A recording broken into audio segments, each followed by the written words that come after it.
You are listening to the Real Estate Blind Bid Provocateurs, a podcast taking a bold stand against the opaque and frustrating process of blind bidding, a system that has long plagued the real estate market with uncertainty, mistrust, and manipulation.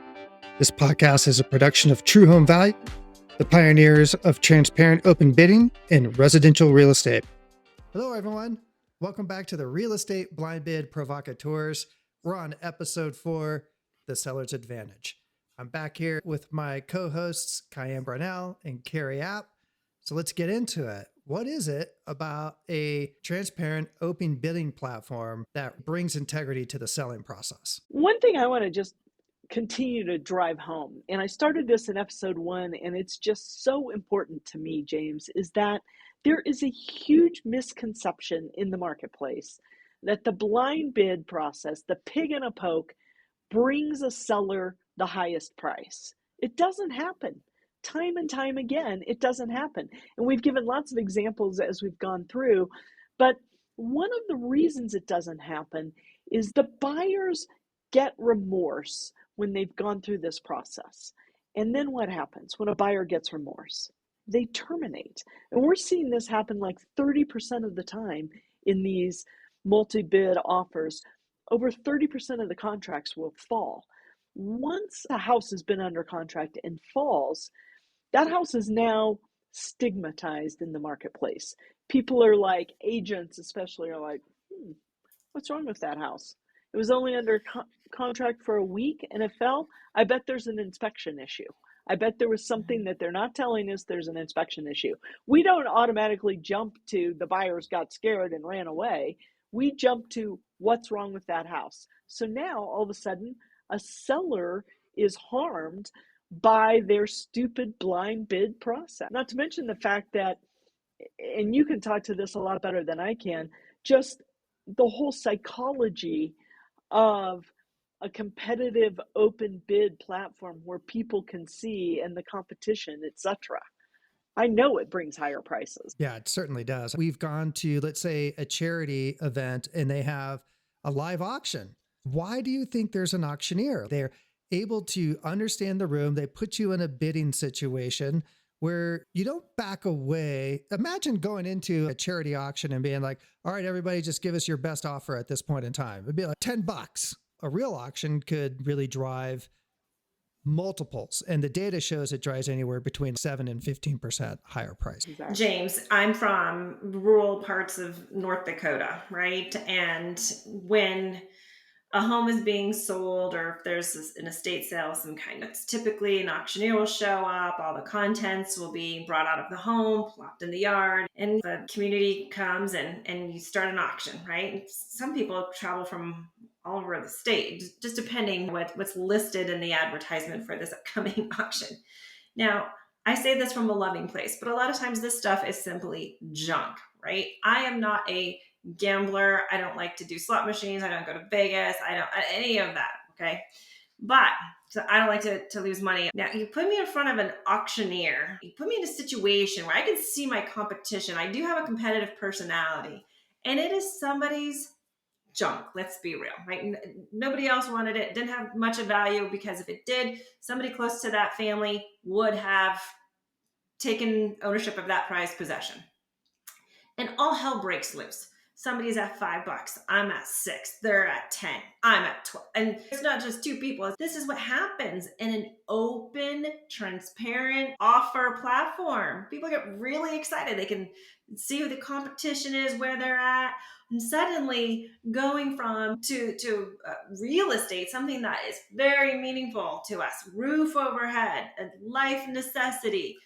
Holy cow, if you don't think for 2 seconds, if I really want this dream home, I'm going to feel really good about beating you out, James.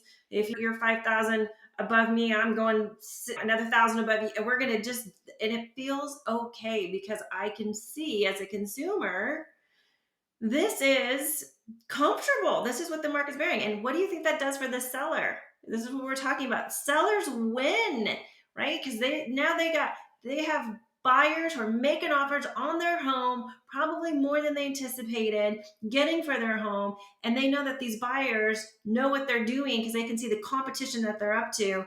And that doesn't mean that the seller necessarily is going to take the highest one, but they can see that people have real skin in the game because everybody knows what's going on and they're trusting the process, right? There's some integrity in it, some transparency, and this is a huge advantage to sellers. The odds of them having an offer that falls out because of buyer's remorse lessens dramatically. Yeah, that's a huge point. Getting rid of that stigmatism of this house fell out under contract. And then in the open bid system, the seller really can communicate directly what are their priorities selling, because it's not always price, right? There's oftentimes other key drivers that the seller wants to make sure is met. And if you're a buyer, you might have enough money to make it, but you might not be able to meet other key requirements of the seller. And maybe you guys can give some examples of a situation like that. Sure. I think one of the most important drivers in any real estate transaction is the possession date, because sellers don't want to have to move twice. It's a huge pain. So nobody wants to have to move twice. So the idea that they can retain possession maybe to closing and then have a little post occupancy period or something so that they can close on their next house and move, that's huge. Oftentimes that's as big of a driver as price. Price always is king, but it's not the only thing that matters. And you never know about their personal situations. Kids and schools drive a lot of decision making around possession. So there's so many other factors that go into it that price doesn't just rule. And one other thing I was going to say about what Kari was talking about, just the whole, as they drive these bids up, I think there's a huge misconception that a list price on a house is the market value. The list price is not the market value. It's not the retail price for the shirt or something. The list price is like an educated guess at about where we think it's going to sell. But we in the United States operate in a free market system. It's all about supply and demand. Right now, we're operating in a period where we have no supply or very low supply of housing, and there's a lot more demand. What happens in basic economics in periods of low supply and high demand? Prices rise. The idea you're overpaying for a house is just crazy. If there's 10 bids and everybody's right there in that relevant range, that is the market value. That's not overpaying for the house. I know another big part of this discussion around selling is the selling agent. So another part of this is the selling agent, which is what we're going to get to in episode 5. We're going to talk about the advantages of a open, transparent bid platform from a seller's perspective, from a seller's agent perspective.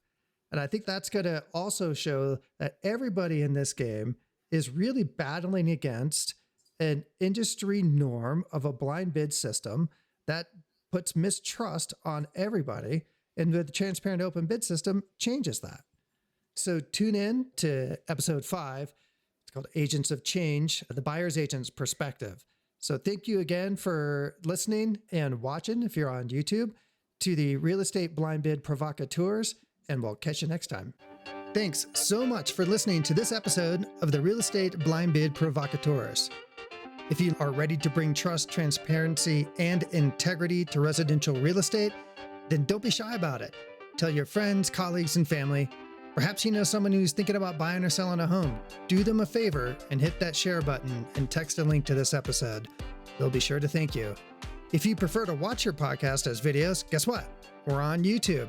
Find us by searching for TruHome Value. Thank you so much for listening. And that is about as much as we can incite in a day. Goodbye.